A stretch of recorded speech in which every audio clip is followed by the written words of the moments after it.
மனதுருகினார், காரியத்தை மாறுதலாய் முடிய பண்ணினார். எந்த நாளிலே எந்த நேரத்திலே யூதர்கள் அழிக்கப்பட வேண்டும் என்று அவன் சோதரம் முடிவு பண்ணினார்களோ அதே நாளிலே அதே நேரத்திலே பகைஞர்களை மொர்தெகாய் வெற்றி கொன்று போல கர்த்தர் கிருபை பாராட்டினார். அல்லேலூயா. அதற்கு காரணம் என்னன்னா, மொர்தெகாய் ஒரு பரிசுத்தவான், தேவனுக்கு பயப்படுகிறவர், தேவனை தேடுகிறவர், தேவனை தவிர வேற யாரையும் வணங்காதவர். அல்லேலூயா.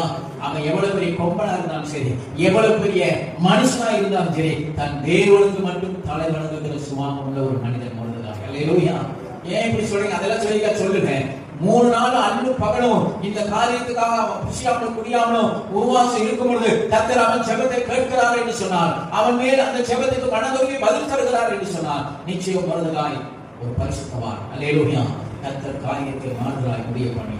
ஜெபிக்கிறாங்க, அநேக பிள்ளைகள் ஜெபிக்கிறாங்க, உபவாசம் பண்றாங்க, நாள் கணக்கா உபவாசம் பண்றாங்க. ஆனா பிரச்சனை மட்டும் மாறினாங்க.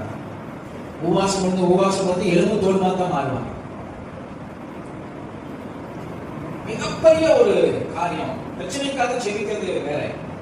அதிகபட்சம் 95% உங்களுக்கு சொல்றேன், 95% உபவாசம் நம்மை மாற்றக்கூடியது, அடுத்தவங்களே இல்லை. நிறைய பேர் என்ன நினைக்கிறாங்க, உபவாசத்துல என் பிள்ளை மாத்திடுவேன். உபவாசத்துல ஜெபம் வேற, உபவாசம் வேற. உபவாசம் என்பது புசியாம குடியாம உட்கார்றீங்களே, இந்த ஆத்மா தன்னை வருத்தி கொள்கிறது தான் நம்ம புசியாம குடிக்காம ஜெபிக்கிறோம். அப்போ யாருக்கு அது 3 கோளாறு பெலனா இருக்கும்னா ஜெபிக்கிற நமக்கு தான். அல்லேலூயா. சத்தமா சொல்லுங்க, அல்லேலூயா. அப்போ இங்க மொர்தெகாய் இரவு பகலும் புசியாமல் அவமாக்கிறவர்களே அவரோட ஒரு கூட்டத்தை கூட்டி ஜெபிக்கிறான். அந்த ஜெபத்துக்கு கர்த்தர் மனதுருகி பதில் தருகிறார். தேவன் காரியத்தை மாறுதலாய் முடிய பண்ணினார். அல்லேலூயா.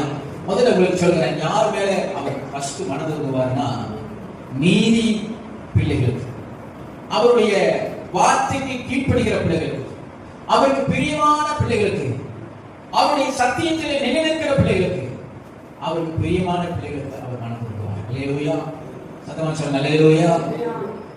சில சமயம் நீங்க எவ்வளவு ஜெபித்தாலும் உங்க ஜெபம் கேட்கவே கூடாது, பதில் கிடைக்கவே கிடைக்காது. ஏன் பதில் கிடைக்காது அப்படின்னா, உங்க ஜெபம் பாவத்தினாலே அக்கிரமத்தினாலே அந்த பரலோகத்துக்கு எட்டாதபடி மாதிரியே செய்யும், தடைபட்டு. நிறைய பேர் சொல்லுவாங்க, இந்த கூரையை விட்டு கூட என்ன செய்யாது. எசேக்கியாவுடைய ஜெபம் வித்தின் ஒரு நாள் கூட இல்ல, ஒரு மணி நேரம் கூட இல்ல, பரலோகத்துக்கு போய் சொல்லுங்க. பரலோகத்திலிருந்து ஏசியாவுக்கு யாருக்கு பதில் வந்துச்சு? எசேக்கியாவுக்கு பதில் வந்துச்சு. ஆனா மணிக்கணக்கா ஜெபித்தா கூட நம்முடைய ஜெபம் இந்த கூரையை கூட தாண்டி போகாதுன்னா நம்ம சரி செய்ய வேண்டிய காரியங்கள் நிறைய. தேவனுடைய பிள்ளைகளே, தேவன் யாருமே நடந்து